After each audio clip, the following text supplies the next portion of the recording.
Hello, everyone. This is Raise Your Voice as part of the Fans First Sports Network. We are live on youtube.com/raise your voice. And you can also get this. Apparently, we are not live on the D-Rays Bay X account. Thank you to Elon Musk. Shout out to Elon. But if you're joining us on YouTube, since for the time being, this is the only place to watch us live, hit subscribe, drop a like on this stream, and turn on that notification bell so you can join us, especially since you won't see us in your X feeds for the time being. But you just heard him. He's joining me again this week. Just like the Tampa Bay Rays, he is here to stay. It's Danny Russell back on Raise Your Voice. Danny, we got some positive news on the Rays Stadium front today as the St. Pete City Council voted 5-3 in favor of the Rays and Hines development plan for the historic gas plant district. And this seemed to be the last big hurdle, not the last hurdle, but the last big hurdle for the Rays to build a new stadium and be in St. Petersburg for a long time to come.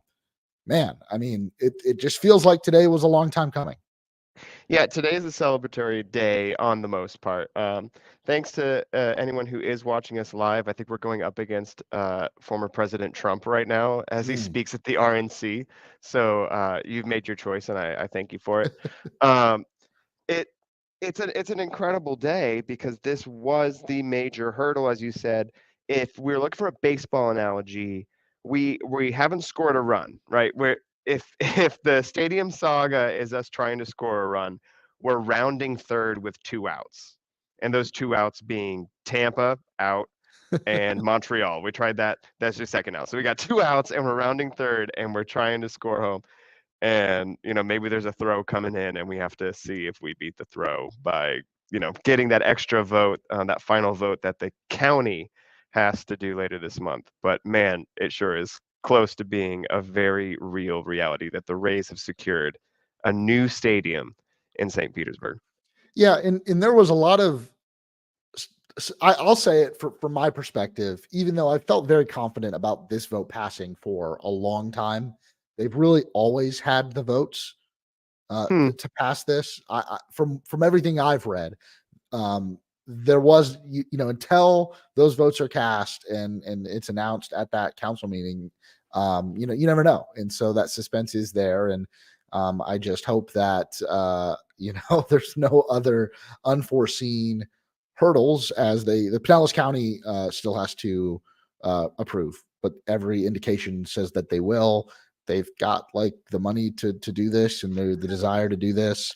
And this should lead to a groundbreaking sometime within the next calendar year, but probably sooner. I mean, why wait? They need to get started as soon as they can.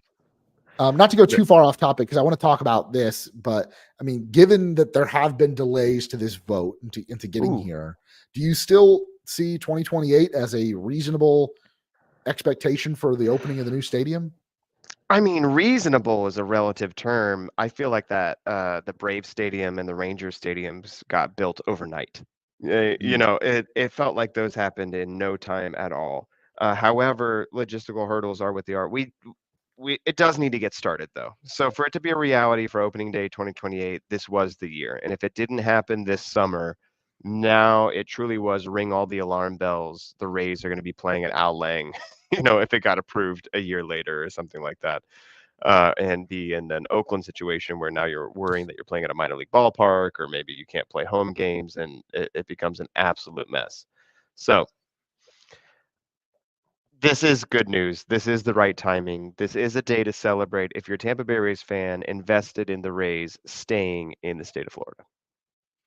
And it did feel, had this fallen apart, that, you never say never, right? I mean, think back to how the Rays came to be in the previous relocation attempts with the White Sox and the Giants. And I think there were one or two other teams that had been thrown around, the Rangers maybe way back when. And in Chicago, I don't think the Rangers ever got the shirts printed though, right? No, I mean, Chicago, was it the mayor that had to take the clock off the wall to give them more time? Oh yeah, because it was supposed to be voted on by midnight, and then the vote was getting close, and so they took the batteries out of the clock basically, so that no one could record what time it was. Yeah. which might have been illegal.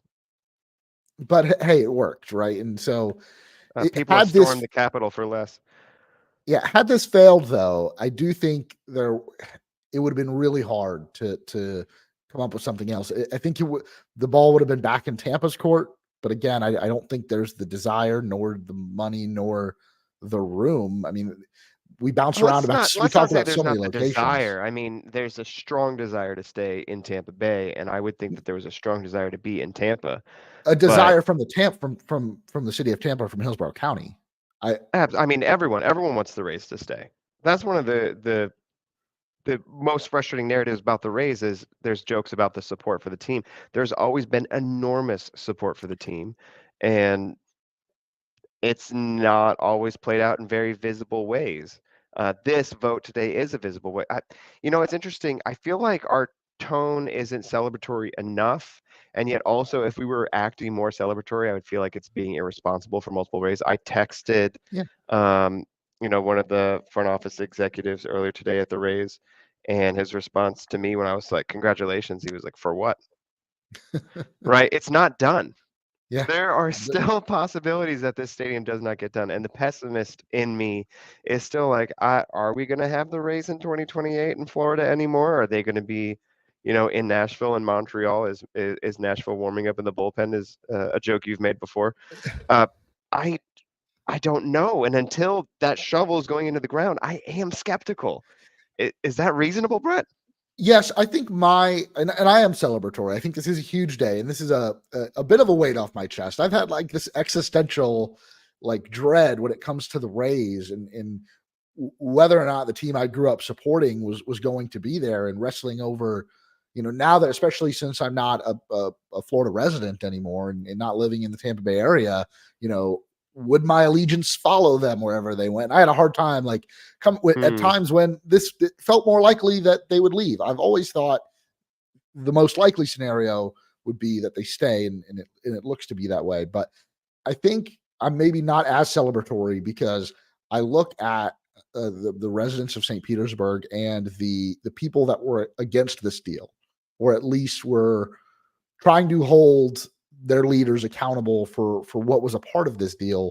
I'm not convinced that this is a good deal for everybody. I'm not convinced that this is a good deal for the residents of St. Petersburg. Um, Selfishly, I think it's great for the Rays, right? Stuart Sternberg's the Sure. one probably the most celebratory tonight, and he's just another billionaire, right? But overall, I think having a major league team in the city of St. Petersburg is huge for that city. It's a it, in the it is the Rays city, right? They've never played anywhere else, and they're going to stay there. And I think that's something to celebrate, and that's something to be really happy about. And it feels like the franchise can can move forward. But Relax. again, not done, but yeah, they can start to plan out their future because pretty much since the day Stuart Sternberg bought this team, him and Brian Auld and Matt Silverman. I don't know how much Silverman is involved with the stadium, but he's involved with a lot of major decisions. It's much more Brian Alt's baby for sure. Yes, and this has been, like you said, their baby for the last 20 years. And finally, it seems like And the question is, and we can turn the discussion to this. I mean, Stuart Sternberg. I mean, how long is he going to own this team for? Well, can I read his official statement? I think he's going to own it Yeah, for the long haul. I think until like it's time to cash out. I do think our richest Americans do just look at these as investments. I mean, the Celtics yeah. won the NBA title and then all of a sudden are up for sale. So it's you sell at the highest of highs or when there's cash flow problems, right? Or a death in the family, and then Yeah. the ownership interest is different. So those are like the three main reasons sports franchises change hands, particularly in the U.S. Stu Sternberg released this statement after the vote.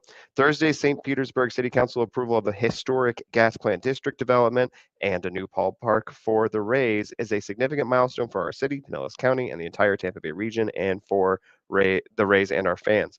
We are incredibly grateful to Mayor Ken Welch for his leadership, vision, and commitment. We thank the city staff for all of their hard work and the attention to detail. And we particularly thank the city council members for their time, thoughtful consideration, and support of this agreement. We look forward to working with our Pinellas County partners on the next and final step in the process to secure the future of the Rays for generations to come. Period. End of statement. There's no celebrating at this point. It's not done. And it would be a very bad look to celebrate. I started getting Yeah. nervous when yesterday the Rays called a press conference to talk about their Here to Stay initiatives and then did a pop up surprise party downtown, handing out Here to Flag signs, t shirts, flags. And I'm like, "Well, they haven't even voted yet." And I Yeah. get that's like a pep rally thing. You're trying to get the city excited, and maybe that just causes positive energy or gratitude for the Tampa Bay Rays, who are, of course, significant local corporate partners and do massive amounts of charity in the area. Um, but man, it felt too celebratory, Yeah. The and it started making me nervous. So I'm really glad to see that the tone has taken a step back. I don't know whose brainchild it was, but the Here to Stay campaign, Hmm. since the Rays Hines development plan was selected by Mayor Ken Welch, I think that they've knocked it out of the park with that. And from a Yeah. communication standpoint, from a PR standpoint, marketing standpoint, they've done a really good job about saying we want to we want to lay roots here. Like we want to stay in St. Petersburg, and Rays Radio has done a great job with the Here to Stay podcast series. Oh, and they're fantastic. And if you're not listening to Yeah. them, shame on you. Yeah, they've put out a ton of episodes. They talk with some local leaders, some people that a lot of the stakeholders in the area, right, and people whose families and whose businesses were displaced when the historic gas plant district was, when the trop was put there, and the highways that run through that area now. So the Rays, the way they conveyed their message, I think, did play a role in them securing the votes and the support of the local politicians, and it's what helped get this done. And so I think bravo to whoever on the Rays was in charge of that, and I'm sure Brian Auld was heavily involved, as well as some creatives as well. I thought they did a Neil great job. Solondz, Yeah. Chris Adams Wall stepping in after that. I mean, there is a big difference between you hearing, statements from Brian Auld talking about why he believes in a certain stadium project, and he's believed in several different versions of the stadium project with a lot of commitment. And there's a difference between hearing that and then hearing like Reverend Clarence Williams, which Mm. was a good one, stepping in and talking about his perspective on the new stadium project. Or even if you listened into the live stream of the city council, hearing the president of the local chapter of the NAACP step up and talk about how they have unanimous support for the enrichment and the rejuvenation of the historic gas plant district, and righting what were certainly wrongs in the 70s when that historically black neighborhood was demolished. I mean, in 2024, it's shocking to think about that being even a possibility. It's even crazier to think about it happening once. It happened in cities across the United States, Mhm. and it is a necessary work to bring those communities back into focus and trying to right those historic wrongs. So I'm glad that we have a black mayor who can step in and lead that effort and guide this district back to the place that it always should have been. Yeah, it's also huge for Ken Welch and his legacy in St. Petersburg. I think he wanted to make this, the central point of his mayoral tenure. I don't know how that works in St. Pete, how long he can be mayor for or whatever, but um, the Rays ultimately found a dance partner with Ken Welch and with the city of St. Pete and with Pinellas County, and they got a deal done. So I think, again, selfishly as a Rays fan, I am celebrating, but it's not done. Got to keep moving forward, and Let's talk about what's in the deal. It's a very interesting deal. yeah. Well, so what we think is in the deal. I also want to say that too, because there was the proposal that was the RFP, the request for proposal. We have a lot of detail from that. And then there was some adjustments made against the RFP, and the numbers moved around a little bit more on various elements of what is supposed to be built in these 80 plus acres. But even then, we don't have the giant red binders that were sitting in front of each of the city council members. That has not been released to the public. I don't know what's in the final version. When Mhm. they release the different stadium renderings, the Booker concert venue moves around. The stadium shifts in where it belongs on the layout, and there's no announcement like here's the new detailed layout. Here's where we see that grocery store fitting into this brand new neighborhood. Here's what we have as of today: 5,400 residential units. That's huge. Actually, pause. And everything that we're talking about, there's an important element. And if you are a cursory viewer to all this and you're wondering what about this new stadium project and you're listening now, a lot of questions come up about why St. Pete, and I would love to hear the Rays articulate why they're interested in staying in St. Petersburg a little bit more. They are here to stay, but they made a lot of big statements about why they were ready to leave Yeah. and how baseball in St. Petersburg wasn't tenable as I, a future, and then they changed their tune very quickly, and I we mean, could I use more don't clarity really, on that. we could use more clarity, but I think the answer is pretty obvious. Well, the answer is everything I'm about to read out. Yeah. Because in a vacuum, if you just build a brand new stadium in St. Petersburg, you're going to run into a lot of the same difficulties. Part of that was the Trop, even though it is the center of the blueprint of downtown St. Pete, if you include like the core residential Right. area, that 80 acres is literally the center. The Trop looks like a bullseye on a dartboard. Uh, However, if you turn that plot of land, that historic gas plant district, into a thriving neighborhood, then all of a sudden you have a much different prospects. That starts with 5,400 residential units. You bring people, now you bring businesses. 1,250 affordable housing units is added to the 5,400 residential units, 750 hotel rooms, 1.4 million square feet of what is anticipated to be a mix of office and medical space. So that's businesses and that could be hospital, that could be ambulatory, that could be outpatient clinic. It's customizable to what the area needs. Um, Mhm. 750,000 square feet of retail space, uh, 90,000 square feet of conference slash ballroom slash meeting space. Whatever you want to make out of a conference area. Uh, Something like a 4 to 6,000 seat concert venue. On the renderings it says like Booker on it. It's had different names.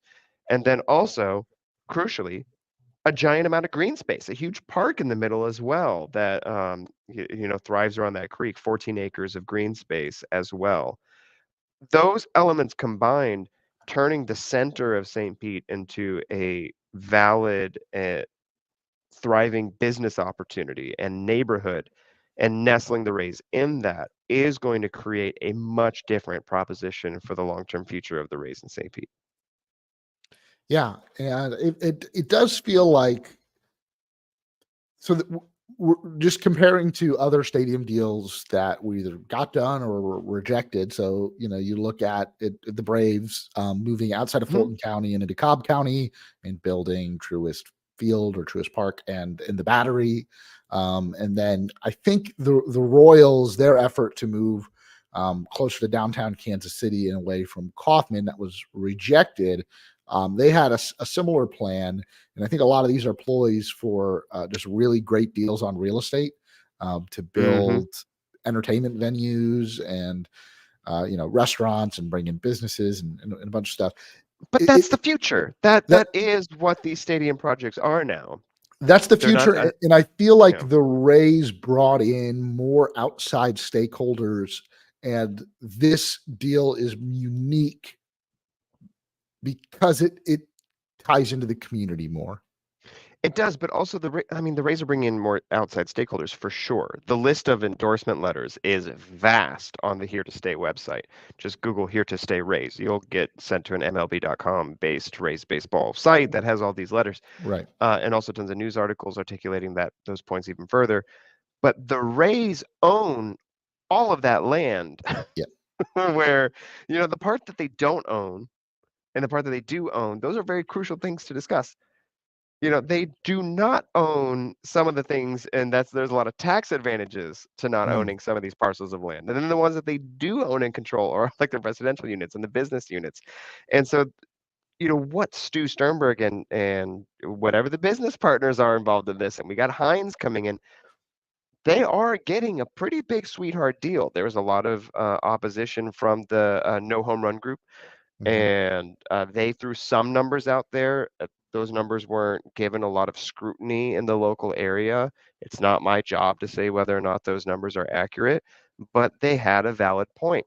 There are quite a bit of advantages associated. It's not as simple to say, oh, it's going to cost the city of St. Pete less than $500. Well, even that's not true because there's interest that you need to consider. It's floating up near to like $700 million once you include all the payments that are going to have to be given out through 2055 to pay off what the city is investing in this project to get it done.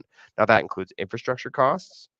I do want to say, no matter what happened in this area, if the Rays were doing it, if the Rays were not doing it, if the Rays were gone and there was a completely different development coming through, there's like $150 million of infrastructure costs. That's a sunk cost yeah, if you're the city council. That money needs to be spent any way you slice it in order to make this a reality. But there are still so many other aspects of this where the Rays are getting a pretty nice handout. And there's reasons for that. One, the city only has to work with one partner. That's really helpful. If you're looking to transform 1/4 of your city's footprint or whatever that the 85 acres or 86 acres shakes out to be, that's really helpful that you've got one, not a million stakeholders. The Rays have coordinated a lot of stakeholders, yes, but business wise, you've got one stakeholder that the city and government you're working with. And if you have a good working relationship with that you can trust, and you believe that you have protections in place in case the deal is not going the way that you want it to go, then that's amazing. And that's maybe worth some of the sacrifices you might be making in mhm, terms of tax revenue or public good when it comes to things like the stadium and things that offers, to having the team yeah, stay present. So that's a huge component of this. So I also feel really kind of weird about pointing out the sweetheart because the intangibles, the goodwill, if you will, if you like financial terms, it's not just a store you buy discounted clothes at. There's a financial concept of goodwill, and that does get valued on financial statements. And if the city of St. Petersburg had goodwill, whatever opportunity costs that you're associating with this stadium project, be that tax revenue that you've forgone or selling for $100 million what land that could have been valued up to $300 million, that delta, that gap, you can consider that goodwill that the city is investing in order to keep one business partner engaged instead of 1,000, and mm, also to have a public good, to invest in a public good that they see as being the Rays baseball enterprise. yeah. Um, I don't want to go again. I don't want to go too into the weeds on this, but the timeline we touched on it a little bit. It The makes me goal mad, actually. So let's talk about it. the goal would be to open the stadium in 2028. With that being said, the other stadium that's currently sitting on this land needs to be played in through 2027 at least. Yes. Yes.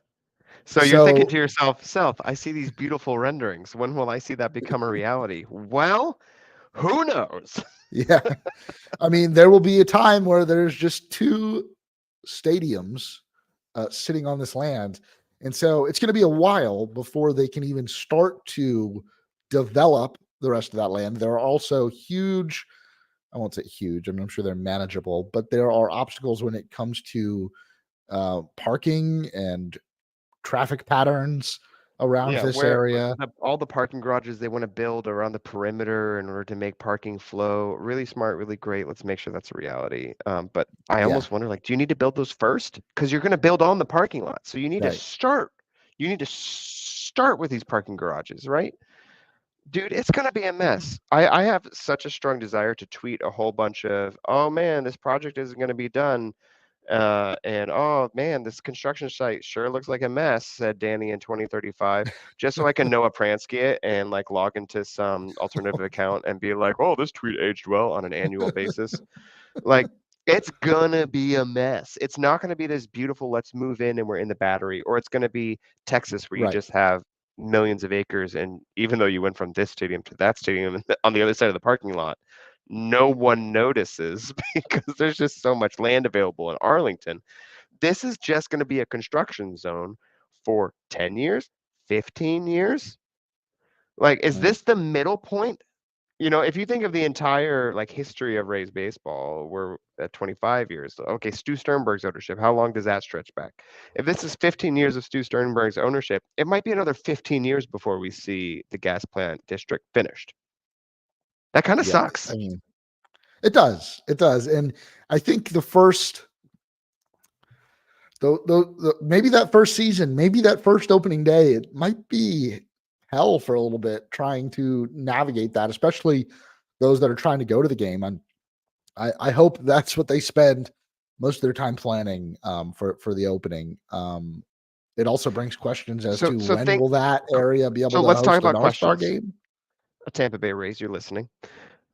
Here's things I would love to know if you are so kind and willing to share. Number one, I would love to know timeline. I would love to have like phase. Well, I would love to have detailed maps of what the new plan actually looks like and knowledge of whether or not that plan is done or if it's going to continue to have Yeah. significant changes. Just for my sanity, I would like to know what I'm looking at. Number two, I would love to know general phasing. Heinz doesn't need to give us this specific date this building opens. We all know that's not reasonable. But what do the phases look like in the life of this project? Like, start setting those expectations so that we can set reasonable expectations as an Yeah. audience. That would be very helpful. Also, what's changed from the RFP to today? You Mm. know, if interesting question I would love to know your perspective on, Brett. Knowing what you know today about the deal, about the Heinz Rays partnership, everything that's been agreed to, and then you get plopped and they announce, Brett, you've been named to the city council and I need you to vote right now. Would you vote for what we know about as a yes for St. Petersburg? As as a if I were a member of the St. Petersburg City Council, Yes. I think, and I was just truly acting on behalf of my Mm-hmm. constituency, right? The city of I've St. trapped you. Petersburg and their residents. I don't know if like my ideological views would let me vote yes. If I Right. So it's a 3-5 passing, right? So this squeaked Yeah. by the city council. Like, let's be honest, there was a swing vote, and if it swung the other way, this deal doesn't happen. Yeah, because Right. And 4-4 it there's was dead. reasons for that. 4-4, it's a deadlock. This stadium's not happening. And this podcast is more negative. But like, if you think objectively about this deal, there's so much we don't know. And it's hard to know, like, why are these 5 people saying yes? What are the conversations that happened, and what's in the red binder? What's happening behind closed doors? What's happening, really, what are people really saying? What are they not saying in these city council meetings that are televised versus the ones that are not? Like, what protections does the city have if they want the new museum to be built or they want the Booker Center to be built and it's not getting built? Like, what recourse does the city have to make sure that happens? Or even if you read the RFP, these commit $50 million of commitment to some sort of blah, blah, blah. I don't mean to yada, yada, yada, like the the investments in public good and equity, but like, what recourse is there for the city to make sure these efforts and the public necessity or public investments and improvements are happening? Like, does the city have the power to enforce that? Is there any level of legal recourse? We know nothing. All we can really see is a shiny new stadium has been promised. We know that the Rays are getting a pretty good deal on this. Yeah. We we know that it's going to take more than 10 years to build this. And let's get excited, that the Rays are probably not leaving. It still doesn't say, you know, this is all like really great. You should feel good about this. Like I want reasons to feel good about this. Yeah, And and I think there are, but there's I'm also starting to, but I need more information. there's a reality that this is a giant boondoggle, right? I mean, like that possibility does exist. I don't know if it's likely, and I would defer to I'm people that sure Field know of more about these Schemes things. and Shadow of the Stadium are ready to say this is the biggest boondoggle that's ever been perpetrated, and No Home Run guys have made their point very clear. They think it's a $2 billion boondoggle. I hear you.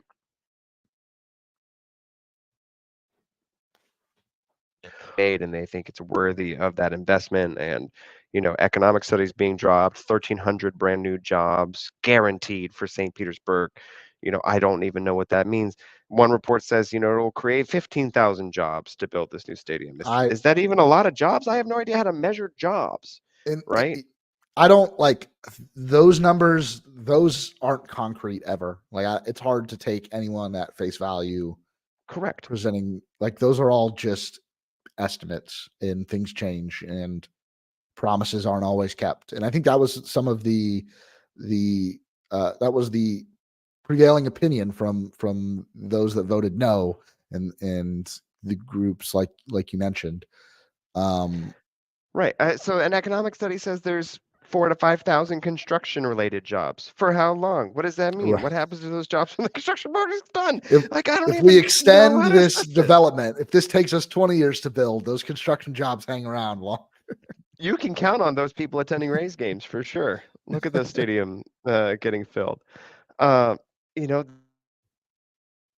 the economic activity that's being generated by the stadium.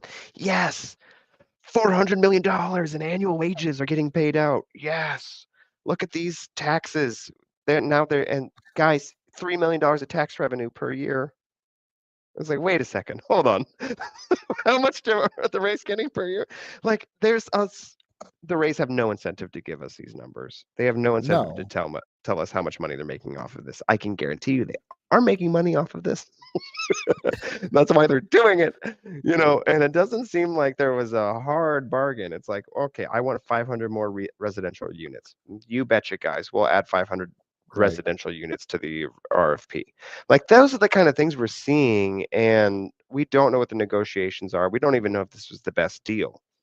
This is not a process that plays out in the public realm. These are by design closed door negotiations. Is that bad? Should this be aired out in the public? I don't know. Parts of today, I feel like I was watching an episode of Parks and Rec as, people were coming up and speaking. Every single person has to give their address, and respect to the guy who was like, my address is redacted. And they're like, no, you really have No, to you tell us have that to. you live in St. Pete. That's how you get to speak. And he's like, but my address is redacted. And they went on for like 3 minutes.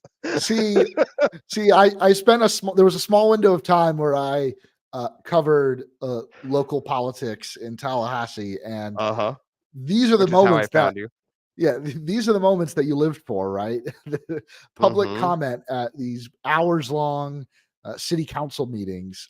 That's what makes this fun. And then you get And Patton Oswalt predicting Book of Boba Fett. It's amazing. yeah, The point is, we don't know what any of the numbers mean if they give us any numbers. So what I we really don't. want, now that the deal has been agreed to, I'm ready to move on from promises of economic value or arguing over opportunity costs around tax revenue. That vote has passed. Mhm. Did the local journalists and residents and city council members, did they do the work that needed to be done? We'll never know. It didn't play out in the public realm. So now that we're here, please stop worrying about economic impact studies. Instead, please tell me, what should we expect? You want to give me numbers? Give me parking spaces. How many parking spaces are there going to be? Just Tell me say when we get an all-star game. Tell me when that stadium opens. Tell me when I'll see something that looks even similar to the Battery. You're telling me that Second Avenue is going to be, an incredible shopping district wrapping around the stadium? Tell me when. yeah. And knowing that it's flexible, start giving us real things that we can look forward to and understand if and when this stadium is a reality. That's what I want next. The All-Star game, I mean, man, I don't know. I mean, is Major League I Baseball know. like Why did I throw that in? I'm sorry. is Major League Baseball ready to give the All-Star game to a construction site, right? Like, You know what they should do? There's one season they haven't in mm, the life of the Trop that's left. There's only 1 year where no All-Star game has been announced yet. Just give it to the Tropicana Field. They've put the effort in. They've made it nice enough. We can yeah, take the tarps off. Let's do one All-Star game at Tropicana Field before it's gone. We're the only stadium that has not gotten an All-Star game. Give us this one, and then yeah. do another one after the construction project's over, and then you can compare and contrast, and ESPN can be like, "Wow, this is so much better, everybody." I mean, And they you'll gave it get to Old Yankee common Stadium, spectator. right, in the final season. So take it to the Trop, so we can Let me all say goodbye. to the cloud. I'm gonna all-star game locations. I'm Googling it now. Let's find out. A future all-star locations. Here's MLB.com. 2025 next year, Truist Park. Gotcha. 2026. Do you know where 2026 is going to be? Houston, I don't know. It's Philly. So Philly. that Oh, okay. means we get one more. They have not announced 2027, the final year of Tropicana Field. Put it in the Trop. So yeah, Do we it, you can. cowards. I mean, could you imagine like how much fun the home run derby would be at the Trop? Guys trying to like hit the catwalks and the seal in the party deck, and Oh, at 2027 All-Star game at Tropicana Field, home run derby, Aaron Judge is going to hit like a speaker, and then people are going to be like, "Does that count?" And it's going to be drama. It's perfect. It's perfect. You want narrative? Put it in Tropicana Field. yeah, I don't disagree with you. I don't think it'll happen, but I wholeheartedly am on your side on this one. Last thoughts on the stadium, because I want to get to a few other things. There's lots of other news and stuff to talk My about, but last thought on the stadium is I've talked to the Rays. If you work for the city, if you work for the city council, and you're listening, by the grace of God, give me reasons to have comfort that the city has recourse or protections if the risk were to materialize that certain expectations are not being met. You've got business people on one end doing the best that they can for sure. They want to make this historic gas plant district amazing. I believe they have the best intentions. What is the city's recourse if these investments are not going as planned or as expected? I would love government to turn around and tell us, citizens, once upon a time I paid taxes in the Tampa Bay region. I understand that I, like you, have moved away since then. Got plenty of family still there, plenty of friends still there. I will come and give you my sales tax revenue in the near future, I promise. Tell me what protections St. Petersburg has and what recourse is available if certain right. elements of the contract are not being met. You don't got to give me the contract. Just let me know what happens if the worst case scenarios, if the risks materialize, and what have you done, City Council, to make sure that those protections are reality? That would go a really long way toward giving me comfort that this whole project is phenomenal and great and something to be celebrated.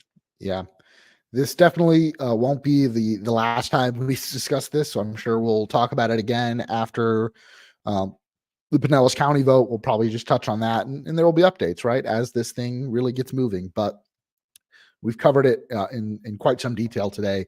I do want to move on quickly. We're going to kind of preview the start of the second half, which starts tomorrow in the Bronx against the Yankees. But before that, I want to get to the Major League Baseball draft, which took place last weekend.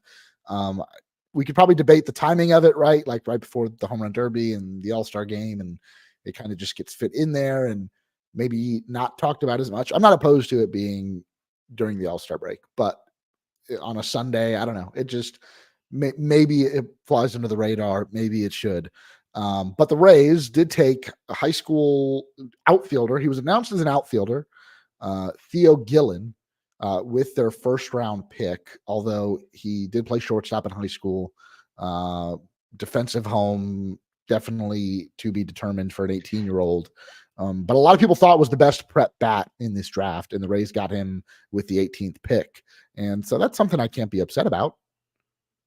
No, I mean, the 18th pick is good value. I mean, there's really, in any draft, there's only going to be 5 or 6 can't miss guys. Like, that's the Mhm. reality of the draft. You're going to have, really, maybe it's like 2, 3, if you're lucky, 4 guys who are truly can't miss, and then 1 or 2 that slip through into the rest of Yeah. the next 30 picks that are incredible that you probably should have invested in. the Mike Trouts, the Blake Snells, the dudes who really fall down the list that were stars. Um, Mhm. but the most of the time, those first four picks are usually big value, pretty It, safe. and And more recently, then, they've been college players more often yes, than yes, not. they have. Like very almost big league ready guys. hmm And then you've got like the 8 to 20 range, right? Somewhere in there, that's really good first round investments that you expect to get really strong prospect rankings at a minimum. And then you have a kiss to build a dream on. And that's what you have in Gillen for sure. And it doesn't surprise me at all that in the first pick that the Rays made, that they went high school because the Rays system is deep Yeah. and it has a lot of talent and a lot of talent that needs to make the majors soon. So I was not surprised at all to see that the Rays were investing young with their big ticket items in this draft. Those day one picks, the three, they were picks 18, 58, and 66. That's really good value. Getting three picks in that range has a high opportunity of playing out. The first one was Gillen, that's a high schooler. The second one was Petrie, Emilion Petrie, Mhm. a Canadian kid who is now a second baseman at University of Kentucky. That one was a little bit of a surprise.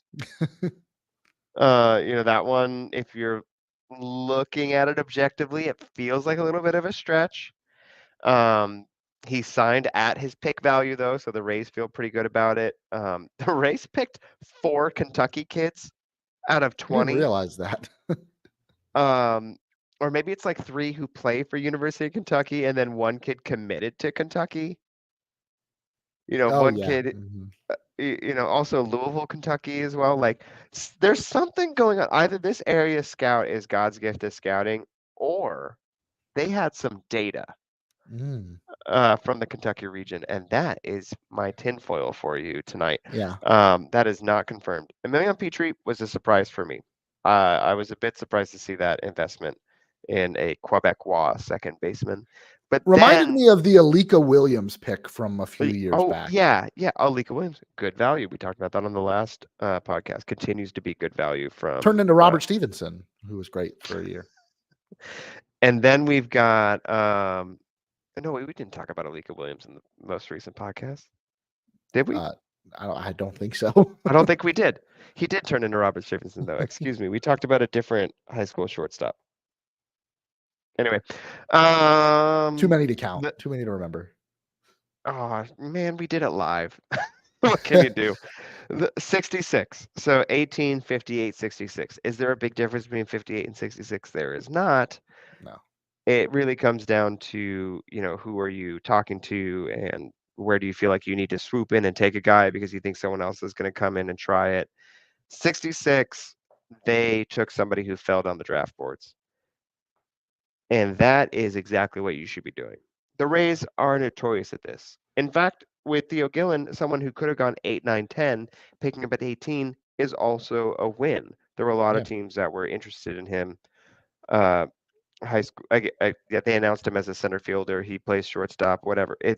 It's a lot of talent at the high school level, a sweet left-handing swing, and you're gonna have to wait, just like the Rays construction project. At 66, the Rays pick up another high schooler, and now you start wondering, okay, if this is a high echelon high schooler who falls to 66, what does that really mean? What are we concerned about?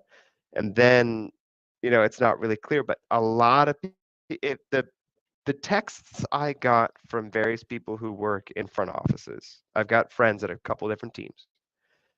They texted me about this third pick, and that's a high schooler named Tyler Bell. He's a switch hitting Mm. high school shortstop, and with really good defensive prowess.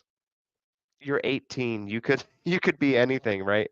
But glove first, shortstop prospect who has the potential to hit as a switch hitter.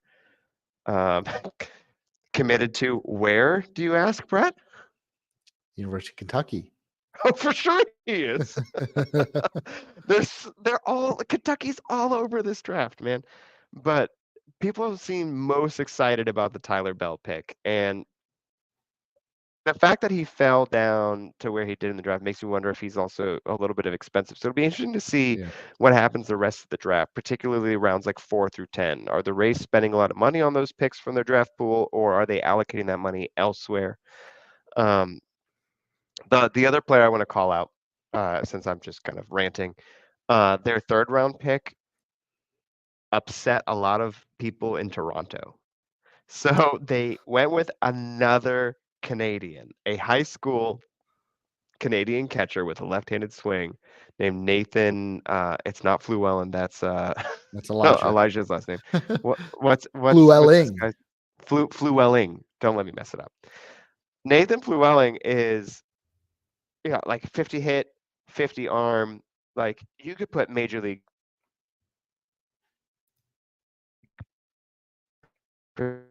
perspective on that. He could be a major league catcher.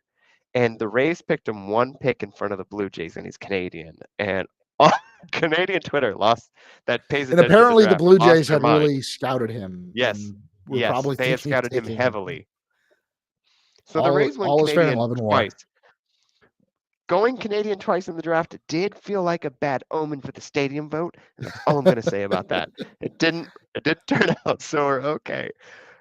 But these picks in the top 100, 4 picks in the top 100. I think you could feel good about all of these picks. Yeah. Yeah. Eno Saris on a recent episode of Rates and Barrels was talking about the difference between, and he's not a super big draft guy, but some teams will go for more of those ready-made picks. The Angels have been doing this a lot recently. Not that it's been working out for them. They but need the talent. Just drafting older college guys that they can get up to the big leagues quickly. The Rays, and I think a lot of it is due to when they pick in the draft. They're not picking high enough. I mean, the last time they took like a guy they were going to fast track was Brendan McKay in 2017, and that just didn't work out. But the Rays, instead, so his other point was that it's better than to just sometimes just draft guys with lots. It's raw material, right? And you'll have several years in your system to find out what this guy's good at, where you can plug in, find a defensive home. And you draft an 18-year-old, so you're thinking, okay, 4 or 5 years in the minor leagues, and then you get 6 years of control. That's like 10 plus years that you can have this player in your organization. It also gives you time to develop them and then maybe trade them for big league pieces when they get closer to the big league. So I'm a fan of the Rays drafting like this if they continue to pick in the back end of the first round, taking these high school players that you don't need to rush. You don't worry about log jams. I mean, in fact, you're creating the next wave of talent. Right. They've got like this nice, consistent, waves of talent that are coming through the system by design. Yeah, no, it works out that way. And so I don't know. I'm happy with the draft class. I'd be lying if I told you I was super confident one way or the other how these guys were going to turn out. It does feel like a crapshoot when you take this many young players, but overall pretty happy with the draft class. I want to move on and close out the show. The Rays start the second half, finished the first half, although it's not really the first half. They've played, like 96 games now, 48-48, exactly 500. And are right now not within striking distance of a wild card spot, although I don't think they're dead yet. I think they're going to be in this for the rest of the summer and into the fall. But Danny, let me take your temperature. How are you feeling about the Rays at 500, 12 days away from the trade deadline, and starting a tough road trip? They're going to the Bronx this weekend. Like, how are you feeling about this team and their chances in 2024? I mean, the Bronx trip does feel like it's a nice tone setter heading into the trade deadline. If the Rays sweep 4 games in the Bronx, hang the banner. Not another wild card banner. Oh man, I hope those don't make it into the new stadium. I want it'll 0 be one wild card banners, man. I don't want you'll get trophies. We cannot be the Colts of baseball. It is not a participation trophy. I will push back on that. I think you'll see a wild card banner with the listed years that you have earned a wild card spot. I guess I would accept that. It sure feels like, well, we tried. I don't. I think that's common. You hang singular banners for championships, right? Division championships, league championships, World Series That's it. championships. That's it. That's And it. then you have a banner to recognize the other times Honestly, you've I had would be okay successful with not seasons. hanging a banner for winning the East. I want American League Championships and World Series, and that's all I want. And does that mean the Rays only have 2 banners right now? Yes, it does. I think you have to put up a division championship banner. I don't know. I don't like it. I don't care. Anyways, let's get back to 2024. Well, there might be no banners. There more than likely will be no banners. There's like 10 teams that are like within range of that second wild card spot, and the Rays play in an extremely difficult division. So starting out with 4 games against the Yankees, very convenient. A very nice tone setter for how this is going to go the rest of the way. I think what's exciting about the start of the second half is the team right now, for the most part, looks like the way the front office intended it to, right? The Rays have maintained their health for the most part. I think the only guys that are hurt that didn't come into the year hurt are Richard Lovelady, who they acquired for just to get some depth, and Jacob Wagaspak, who was a non-roster invitee. Those are the only guys on the injured list right now that you didn't have on the IL coming in. So the team looks like how it was intended to, and there are still more reinforcements coming. Jeffrey Springs is probably a week or 2 away. I tend to think Junior Caminero is pretty close. He's been rehabbing his injury in the Florida Complex League. I imagine they'll want to get him back in Durham. The Bulls had their All-Star break, even though they don't play an All-Star game in AAA anymore this week, and they resume play tomorrow. I think he'll be called up at some point, and some of that might be determined by who the Rays trade over the next 12 days. So the not reinforcements necessarily, but there's more help coming.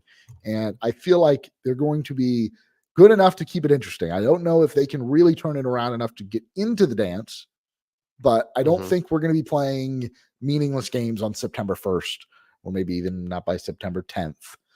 So I'm hoping, and I feel confident. You heard it here first, folks. Again, Darby and I did a whole episode that we don't think the 2024 Rays I are leave this good to you enough. and Darby, the prognosticating over where the Rays will be in September. I'm here for the ride. With that being said, I'm excited. Like I think there's going to be some enthusiasm amongst the fan base because of the stadium deal passing. The trade deadline, I don't know, maybe there'll be a massive trade and we're all split on it and everyone's pissed because they traded Randy or Paredes or Diaz or Eflin or all of them, who knows. But I'm excited because I think this team is getting better. And if they reach their full potential with guys like Springs coming back and Rasmussen and Caminero coming up, they could definitely get into the postseason. Is it likely? I don't think so. Neither does anyone else. Not Fangraphs, nor Baseball Reference, nor any projection model to be 48-48 and have the schedule in front of you that you do. But we're in there, and that's all we can ask for at this point. And I don't know. I feel pretty good. Taj Bradley, I think, is becoming a star. He is like absolutely making that leap, and will be towards the top of this rotation next year, no matter, I mean, start him game 2 when you come back from the break. I think they are, right? Have they announced their Eflin Bradley, right? Yeah, it'll be Eflin Bradley and then Littell. This series against New York is actually a wraparound series. They'll play it a Monday game as well. Who doesn't love a wraparound? Okay. We might be getting close to the end here. Look, that doesn't mean anything. That was a safe statement. I'll tell you what I want to close on. Let's look at the rest of the draft. Are you interested in the draft? You want to talk about the draft? Not particularly, but if you've got some names, throw them at me. Can we talk about Jaden Volker? That's my favorite guy. Oh, okay. Well, just because he's a JUCO guy. And so that's it. I'm so excited that you picked out the one dude I actually really wanted to highlight. I was gonna go starting at the fourth round pick. I don't know who this guy is. Nate Knowles looks like a reliever. I do not understand this 4th round pick. Is that like it's got to be something data driven? I do not know what the Rays are doing. This felt like a big reach when I was following the draft chatter online, that was the first time, like, in the draft, people were like, "What the F just happened?" It was when the Rays picked Nate Knowles in the 4th round. So watch him become a Cy Young winner. 5th round, Jacob, his last name is Kmatz. The way I thought that said Kmart, when it popped up on the screen was amazing. A guy with a really good curve. He does the Chris Archer thing where he throws it at multiple speeds. Also kind of reads reliever for me. 7th round, they took a guy who throws, or sorry, excuse me, 6th round was a guy who throws 99. That's fun. So sure, that was Jansen Kiesel. 7th round, they took a kid named Ryan Andrade, and that was a closer who transferred into the ACC to become a starter at Pitt, and then kind of ran out of gas in his first year as a starter. So didn't really get to show up in the playoffs like he probably wanted to. 8th round, now you and I are getting excited. They go for Jaden Volker. This dude led all of junior college pitching in strikeouts. Can I give you a little more insight? I mean, you have more? Well, and this is, I think Jade Volker's. He was second nationally in ERA in the junior college circuit. Tell me more. He played. So maybe for those that don't know, and there's probably a lot that don't. In the NJCAA, the National Junior, it's the junior college version of the NCAA, right? Yes. There are still 3 divisions. There's Division 1, Division 2, Division 3, and at Division 1 junior college baseball, you can actually offer full scholarships, and you can offer up to 24 of them. And so the level of competition, as you could see, a lot of other, like in the state of Florida, the level of competition in junior college baseball is incredibly high. There were a ton of guys drafted out of their JUCOs, schools like State College of Florida and Florida Southwestern and Central Florida, which is in Ocala, Northwest Florida State. Like, this is high level. These are a lot of NCAA Division 1 level talent that chose to go junior college. Jaden Volker pitched in the Division 3 classification at a school, Northern Essex Community College, in Haverhill, Massachusetts. Yeah, which is borderline like New Hampshire, right? and just being frank about it, the level of competition that Jaden Volker would have been facing at the Division 3 level, where there's no athletic scholarships, is going to be pretty low. That's not to discredit like his accomplishments, because he did pitch really well. He was the NJCAA D3 pitcher of the year, had a great season and helped get his team to the D3 World Series.